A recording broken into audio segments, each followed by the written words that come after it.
Därför att det är ett sånt sällsynt vedervärdigt system. Att på grund av människors hudfärg döma dem till en mycket sämre tillvaro. Och det är en skam för världen så länge detta består. Ja, det är mord på Sveavägen. Det var en slakt. Och det var en slaktare. Det var en bödel som visste precis vad han ville. Han blev inte skjuten som statsminister. Han blev skjuten som privatperson. Polisen säger att mordet av allt att döma var mycket noga planlagt. Och alla personer med walkie-talkies på varsin sida om Sveavägen som man hörde liksom. Jag trodde att man i mordutredningar alltid gjorde bandade förhör med de väsentliga personerna som har funnits på platsen och som är viktiga. Makalöst ointresse. Och det är klart att man försöker liksom suggerera sig fram till att få ihop bilderna om hon nu var säker på att det var dem, så vill man ju få det att överensstämma med sitt eget vittnesmål. När sanningen om det här kommer fram så kommer det svenska samhället att förändras i grunden. Sydafrika, vilket jag personligen tycker är ett ganska intressant uppslag med tanke på att det är en ganska konkret motivbild. Det pratas mycket om Sydafrika och det är flera personer som har tagit kontakt med oss och haft intressanta synpunkter på det här uppslaget. Fick Craig veta att Palme var nyckelpersonen i att ena sydafrikanska anti-apartheidrörelsen. Det var min tanke och det har jag trott allt sedan dess. I förra delen gick vi igenom omständigheter som tydligt visar att poliskommissarien Gösta Söderströms tider är de helt korrekta. Vi gick igenom vittnen som utnyttjades av Palmeutredningen och uppgifter från vittnet Lars och hans många minuters letandes efter den han trodde var gärningsmannen på David Bagares gata. Vi kommer självklart att fortsätta nysta i Lars information och ta reda på vad som rimligen pågått med poliserna, både före och efter mordet uppe på åsen. Men först behöver vi förstå hur Lars blev hanterad av Palmeutredningen på grund av det han var med om på kvällen. Så i denna del kommer vi fortsätta med videon. Bara för att lyssna till vittnet Lars Jeppsson och vad han varit med om. Det är viktigt. Därför att det här förklarar så otroligt mycket om hur Palmeutredningen har hanterat oskyldiga vittnen. För att alla verkligen ska förstå kan det vara bra att ta vittnet Lars perspektiv och tänka, det här hade kunnat varit du själv. Det hade kunnat varit du som gick på en gata i stan efter att varit på en pub. Blivit vittne till en mycket obehaglig händelse, och det här är vad du får vara med om när du vill bidra. Vi lyssnar. Som Lars berättar, att när han väl kom hem på natten så ringde det någon som presenterade sig som polis någon gång på natten. Lars kommer inte riktigt ihåg vilken tid det var, men det hade nog gått ett par timmar efter mordet. Polisen ville bara bekräfta att Lars var den som hade varit på mordplatsen. Att namn och telefonnummer var rätt. Då berättar Lars att han frågade om det var Olof Palme som blivit skjuten. Det bekräftade polisen då. Lars berättar att han då insåg att han varit med om något stort och att han var lite skärrad. Lars säger att han inte blev ledsen, utan mest att han varit med om något dramatiskt. Lars berättar vidare att han minns det som att han fick ett samtal på måndagen att han skulle komma till polishuset en viss tid, så första förhöret hölls, någon gång mitt på dagen på måndagen. Vidare berättar Lars att förhöret i piketbussen var på några minuter, men att det han deltog i på måndagen höll på ett par timmar, gissningsvis. Lars berättar om förhöret som väldigt tufft, eftersom förhörsledaren var väldigt aggressiv mot honom. Lars minns inte vad förhörsledaren hette, men säger att det borde finnas antecknat i något protokoll någonstans. Sedan berättar Lars att han aldrig förstod varför förhörsledaren varit så aggressiv. Lars berättar att han var nervös och stressad, eftersom han var ung och naiv på den tiden. Lars upplevde förhörsledaren som väldigt dominant och aggressiv, och Lars kände sig väldigt nedtryckt och ifrågasatt. Det var som om förhörsledaren ifrågasatte allt som Lars sa och inte sa. Han frågade vilka Lars hade träffat på kvällen och vad Lars hade i sin väska. Eftersom Lars var stressad kom han inte alls ihåg vad han hade i väskan. Då frågade förhörsledaren varför Lars inte kom ihåg det. Han nästan krävde att Lars skulle komma ihåg vad han hade i väskan, men Lars blev så stressad så allt försvann ur hjärnan. Eftersom Lars blev så pressad försökte han lätta upp stämningen lite med att skämta och säga att det närmaste vapnet jag haft är en kökskniv. Då höll det på att ta eld och lågor och förhörsledaren började pressa Lars om han bar med sig kniv på stan. Lars berättar att förhörsledaren ville nog få det till att Lars hade med sig vapen överallt. Då kände Lars att det blev väldigt misslyckat. Lars berättar vilken katastrof det kändes som eftersom han ville komma dit och hjälpa till efter att hamnat i något dramatiskt och svara så gott det går och i alla fall väntat sig ett hyfsat beteende. Så kommer Lars dit och träffar någon som är aggressiv och hotfull och ville få Lars att erkänna att han skjutit, kändes det som. Det var förhörsledarens aggressiva beteende som fick Lars att känna så. Just när Lars nämnde kökskniven blev han eld och lågor. Då fick Lars känslan av att han inte alls ville vara där och hjälpa till. Lars berättar vidare att det tog flera år innan han kunde slappna av och få distans till det hela. Så efter drygt 30 år så har i alla fall Lars fått hyfsat bra distans till det. Lars berättar vidare att små detaljer kan ha försvunnit ur minnet, men i grova drag kommer man ihåg det mesta. Idag mår Lars bättre, så gott det går i alla fall. Så om vi tar ut det viktigaste av det Lars säger, så dyker det upp flera frågetecken. Lars säger att det första förhöret var på måndagen, men enligt förhöret var det på tisdagen. Det kan mycket väl vara svårt att komma ihåg, vilket även märks då Lars pratar om att det varade i flera timmar. Det förhöret som Lars kommer in på sedan som varade i flera timmar och var väldigt konfrontativt var först den 4 april 86 med Lars Jonsson. Vittnespsykologiskt är det rimligt att komma ihåg just det förhöret mest, så som Lars beskriver det. Men vi återkommer till alla förhör lite senare. Enligt Lars var det en väldigt obehaglig upplevelse att vilja hjälpa till, men istället nästan bli anklagad för mordet. Det måste vi titta närmare på. Förhöret med vittnet Lars Jeppsson 4 april 86. Redan direkt börjar vi förstå att något inte stämmer. Här skall alltså det oskyldiga vittnet Lars ges en möjlighet att i en fri återberättelse få berätta om händelserna på mordkvällen som grund. Det är senare i förhöret man går igenom detaljer. Men den här förhörsledaren väljer avsiktligt att börja tidigt på kvällen och genast fråga om varje liten detalj. Precis som ett konfrontativt förhör med en misstänkt person. Det är helt ovidkommande för ett oskyldigt vittne att reda ut detaljerna direkt i början på förhöret. Det är precis som Lars beskriver det i efterhand, väldigt ifrågasättande, och även om Lars svarar på frågor så skall det frågas igen. Som om man inte tror på det Lars säger. Exempel på sidan 3.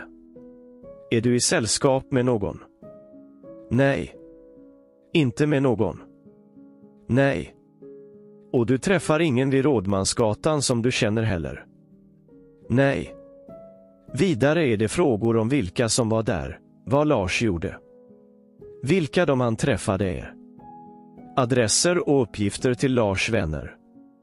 Ärlige Lars berättar att han kände igen några andra, och då vill förhörsledaren ha information om dessa. Vidare kommer ifrågasättande frågor om vad Lars skulle när han gick, varför just vid den här tiden. Vilken bio han skulle gå på. Om han hade en speciell film han skulle gå på. Varför han skulle gå till Kungsgatan. Hur ofta han går på bio. Vilken den senaste filmen var. När det var. Så vad har allt detta med händelsen på Sveavägen och Tunnelgatan att göra, som detta oskyldiga vittnet såg och blev delaktig i? Precis ingenting. Hela tiden ifrågasätter bara förhörsledaren Lars. Fler exempel på märkliga värderande påståenden från förhörsledaren på sidan 9. Jaha. Men du var väl lite sent ute för att gå på nattbio, var det inte så? Sedan när Lars får beskriva promenaden på Luntmakargatan söderut kommer den märkliga diskussionen om att Lars hade en väska och vad han då hade i den. Precis som Lars långt senare beskriver det, så frågar förhörsledaren om vad han hade i väskan och ifrågasätter varför han inte kommer ihåg det. Vad det var för pryl. Varför han inte minns det. Vad var det för block? Varför har han med sig det? Vidare fortsätter diskussionen med innehållet i väskan, som Lars ärligt erkänner att han inte kommer ihåg något om. Det är då förhörsledaren frågar om det var ett tillhygge eller något vapen. Lars svarar att något vapen är det inte. Då frågar förhörsledaren, är det en kniv? Då skojar Lars om att han kan ha burit på en kökskniv om han varit och handlat en i en affär. Märk väl att det är förhörsledaren som lett in samtalet på vapen och kniv bara för att Lars ärligt inte minns vad som finns i väskan. Ett annat märkligt handlande av förhörsledaren kommer på sidan 16. Här avbryter alltså förhörsledaren vittnet när han ska berätta om stegen bakom baracken och börjar fråga om skotten och alla detaljer om det. Helt emot alla regler för hur ett förhör ska gå till. Då man ska låta vittnet vara kvar i den delen mentalt för att kunna plocka fram så många detaljer som möjligt själv ur minnet. Varför vi går igenom förhöret så här noga är för att det är viktigt. Det tar alltså 15 förhörssidor innan Lars ens får berätta om när han hörde skotten. Alltså det som är det centrala i händelsen. 4 förhörssidor läggs på att fråga om vad Lars hade i sin väska, som han inte ens lagt märke till, som inte var viktigt och inte minns något om. Detta är inte bara anmärkningsvärt. Det är mot alla regler för hur ett vittnesförhör ska gå till. Ett nytt märkligt uttalande av förhörsledaren dyker upp på sidan 18.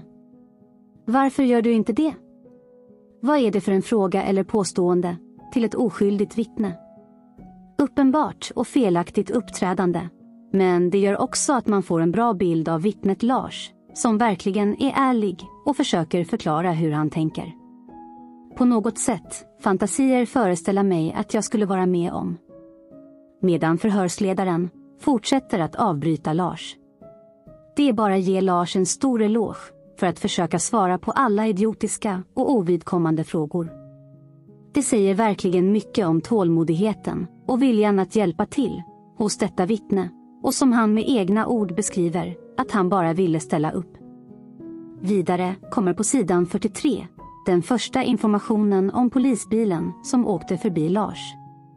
Självklart kommer inga frågor vad Lars tänkte om att en polisbil bara åkte förbi, som enligt förhörsledarens tidigare detaljerade frågeställningar borde varit rimligt att fråga. Märkligt blir det på sidan 45, efter bandbytet. Kan personen som Lars såg försvunnit in i en port? Extremt ledande frågor för att få Lars att tveka över vad han upplevt och om det verkligen var relevant i sammanhanget. Förhörsledaren fortsätter med frågor om ljusförhållanden som självklart skall sluta med meningen. Så det var svårt att göra bestämda iakttagelser. Intressant blir det även på sidan 47, när förhörsledaren försöker lägga orden i munnen på Lars och säger: så, de enda människorna du möter eller ser till är den springande mannen och det här paret du mött. Då får Lars själv fylla i, med att han även såg polisbilen. Märkligt att förhörsledaren glömde den. Sedan kommer kanske en av de mer avslöjande frågeställningarna. Då ställer förhörsledaren den extremt ledande spekulativa frågan. Den här polisbilen som kommer, borde den ha uppmärksammat, eller rättare sagt, de som färdas i den, borde de ha uppmärksammat den springande mannen? Lars håller med till viss del, om mannen sprang på Regeringsgatan. Förhörsledaren fortsätter här och ifrågasätter, jaha, men... Lars svarar att om han försvann in på Johannesgatan, så kan de inte ha sett honom. Vi stoppar lite här. För det här säger mycket. Lars såg alltså inte om Stig försvann hela David Bagares gata ner. Det var därför, och även på grund av mannen som gömde sig, som han gick väldigt försiktigt på David Bagares gata. Men i förhörsledarens frågeställning ligger det även mycket dold information. Eftersom vi vet att det var Stig som sprang hela David Bagares gata ner till Regeringsgatan och vidare till Kungsgatan, så har inte bara polisbilen med Dalsgård bara åkt förbi Lars på vägen till Malmskillnadsgatan utan rimligen även passerat Stig på Regeringsgatan. Förhörsledaren använder alltså polis fångar alltid bovar-argumentet mot Lars för att ifrågasätta hans uppgifter, men samtidigt blottar han att polisen rimligen borde passerat den springande, flyende mannen på Regeringsgatan. Varför poliskommissarie Dalsgård bara kör förbi 2 personer som varit vittnen till händelsen på Sveavägen och Tunnelgatan kommer vi komma till framöver, men att poliskommissarien bara kör förbi och sammanstrålar med andra poliser i uniformer på Malmskillnadsgatan måste alltså vara viktigare, vad gäller motiv, än att fånga en mördare. Kom ihåg det, denna detalj är viktig inför fortsättningen. Sedan beskriver Lars det väldigt bra med att han stoppade polisbilen och frågade om de letade efter mannen som sköt. Tänk på att i det läget har rimligen det allmänna larmet precis gått ut. Lars beskriver hur han pratar med poliserna i polisbilen och sedan kommer poliser fotledes från Malmskillnadsgatan. Allt detta efter att larmet gick ut på riktigt. Här blir det intressant om inte vittnet Lars hört något om vad som sagts på radion i bilen när han pratade med Dalsgård. Eller hade de stängt av radion i bilen då? På sidan 48 uppger Lars, det vi tidigare konstaterat, att Lars säger att hans första tveksamhet till att polisen kommer tar någon minut. Här skulle alltså springande poliser som vittnen Yvonne och Ahmed mött lätt hunnit ikapp Lars på David Bagares gata innan polisen kör förbi Lars. Vidare på sidan 50 kommer en annan intressant sak. När väl Lars nämner att polisbilen kommer tillbaka, så frågar förhörsledaren om han ser någon annan. Självklart avslöjar förhörsledarens frågor att han redan vet precis vad som hänt och att han försöker flytta fokus till helt andra saker hela tiden. Varför frågar även förhörsledaren den ledande frågan om att Lars inte berättat om den gömmande mannen som blivit uppslukad. Förhörsledaren pratar alltså om helt fel person, avsiktligt. Lars berättar såklart om den han fick uppgift om, försvinna från mordplatsen. Man kan bara fundera på vad Lars känt i detta läge i förhöret. Men förhöret avslutas mycket märkligt. Det konstateras bara att Lars fick följa med en polis tillbaka till brottsplatsen. Förhörsledaren frågar direkt om Lars vill lägga till något. Det kommer ett passande avbrott och sedan bara om Lars vill lägga till något igen. Sedan är förhöret i princip slut. Inga frågor om vad som hände Lars vid mordplatsen. Inga frågor om när han fick reda på att det var Olof Palme som var drabbad. Inga frågor om vad eller hur eller av vilka han blev förhörd. I förhöret läggs alltså den stora delen i slutet på Lars letande efter mannen på David Bagares gata. Och även här borde det vara tydligt att tiden helt rimligt förbrukas för att poliskommissarie Gösta Söderströms tider ska vara de korrekta. Men läser man noga i förhöret så försöker förhörsledaren blanda ihop gärningsmannen flera gånger med mannen som gömde sig bland bilarna. Lars vet ju inte om det är samma person, trots att Yvonne sa att han sprang David Bagares gata ner. Enligt förhöret ska det pågått i nära 2 timmar. Ja, vad ska man säga om det här förhöret? Det finns inom vittnespsykologin olika metoder för att avgöra om ett förhör är rimligt eller tyder på osanningar. En grundregel är att i en sanningsenlig utsaga så bör de första 20% innehålla vad som leder fram till själva händelsen. 50% beskriver själva händelsen och de sista 30%, det som händer efter händelsen. Ju mer obalanserad själva utsagan är i de olika delarna, desto högre sannolikhet att utsagan är osann. Denna teknik kan såklart även tillämpas på hur förhörsledaren agerar i förhöret. Speciellt i en olöst mordutredning som kantats av märkligheter som tyder på mörkläggning redan under mordnatten. Vad väljer då denna förhörsledare att lägga all tid på? Därför är det extremt avslöjande att så stor del av tiden läggs på helt ovidkommande detaljer. Speciellt om vad Lars har i sin väska. Men när det handlar om just polisernas agerande frågas det inte om några detaljer eller vad Lars tyckte om deras beteende. Bara detta förhör och Lars egna berättelse om hur han upplevde förhöret så lång tid efteråt avslöjar precis vad Lars utsattes för. Speciellt som vi nu vet allt om vad som hände Lars på David Bagares gata.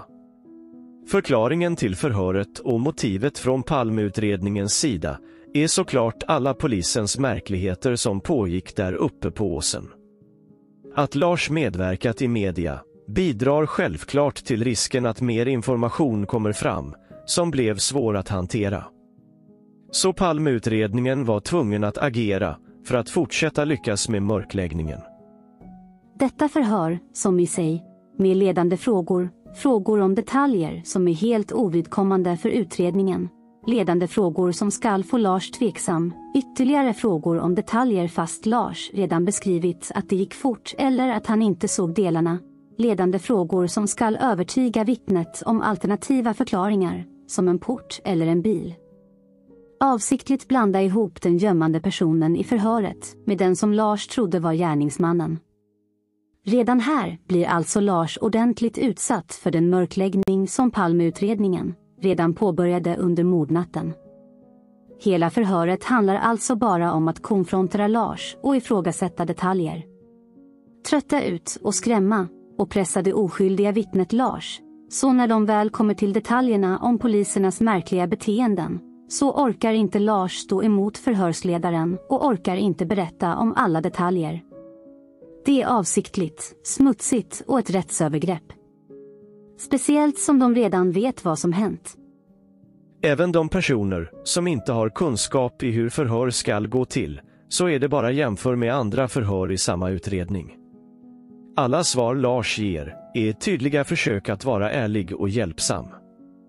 Lars minns detaljerna från förhöret otroligt bra efter över 30 år, även om det kanske inte var det första förhöret.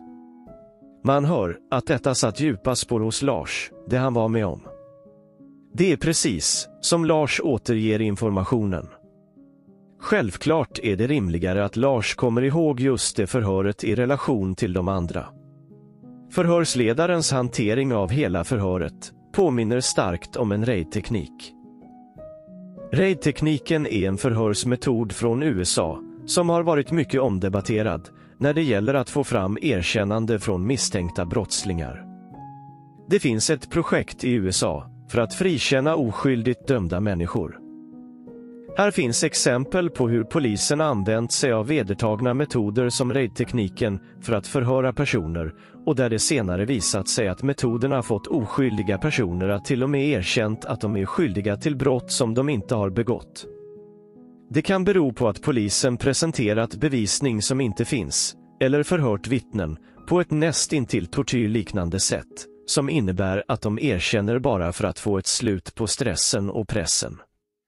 Läs gärna mer om det fantastiska projektet som försöker förbättra rättssäkerheten och öka kunskapen om saker som påverkar vittnen och rättssystemet.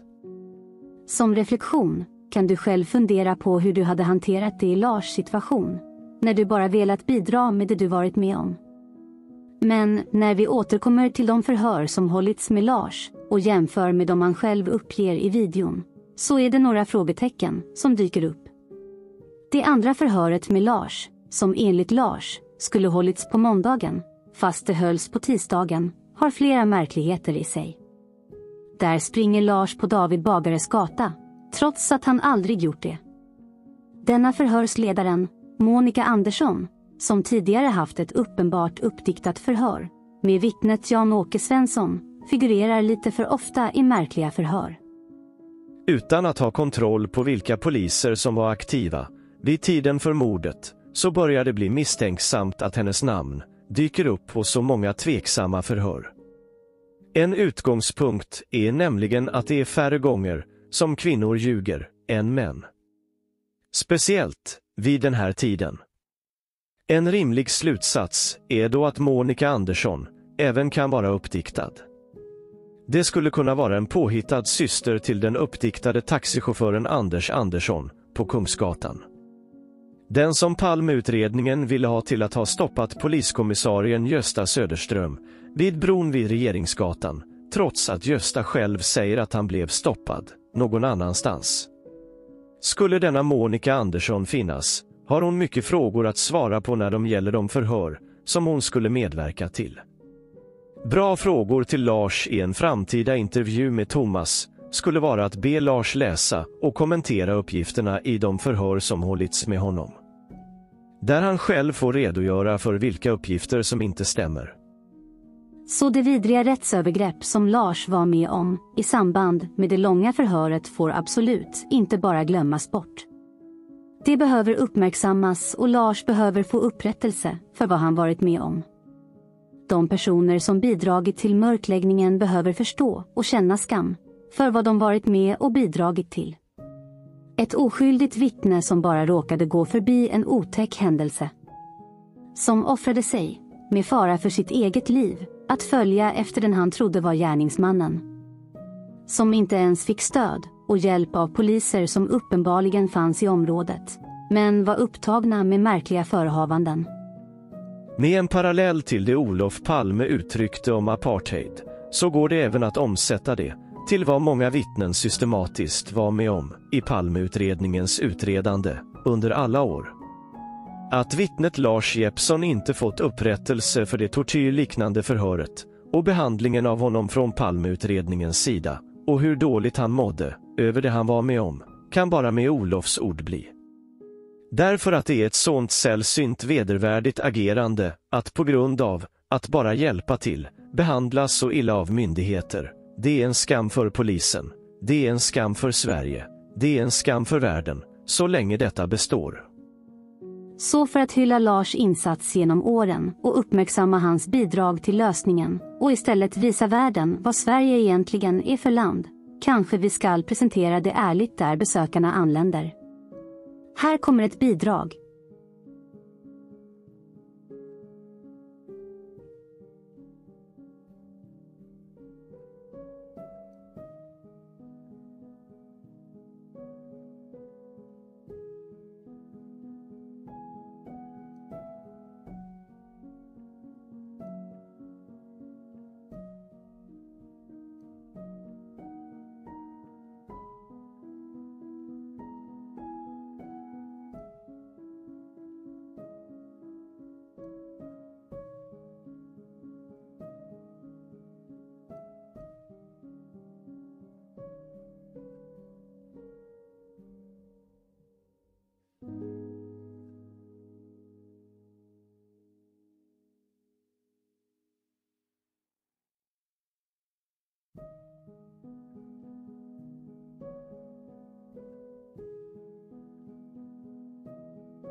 Personligen gör det ont varje gång jag hör om Lars upplevelse, eftersom det är så genomskinligt hur Palmeutredningen har missbrukat sin ställning och roll för att tysta och anklaga ett oskyldigt vittne bara för det han varit med om. Det är ett medvetet rättsövergrepp och sanningen måste komma fram medan Lars fortfarande lever. Det är bland annat därför denna video har skapats, för att visa att allt det som drabbat oskyldiga vittnen behöver komma upp till ytan. Som sagt, fundera själv på hur du hanterat situationen som Lars hamnade i. Det enda som överskuggade Lars varit med om är alla de andra rättsövergrepp som förekommit i just detta fall. Men det kommer vi till framöver. Det ska absolut inte ta något fokus från Lars avskyvärda upplevelse. Något gick sönder i det svenska samhället kvällen Olof Palme mördades. Inte bara för själva mordet, utan även för allt annat som hände med mörkläggningen. Skäms på er, ni som bidragit till det.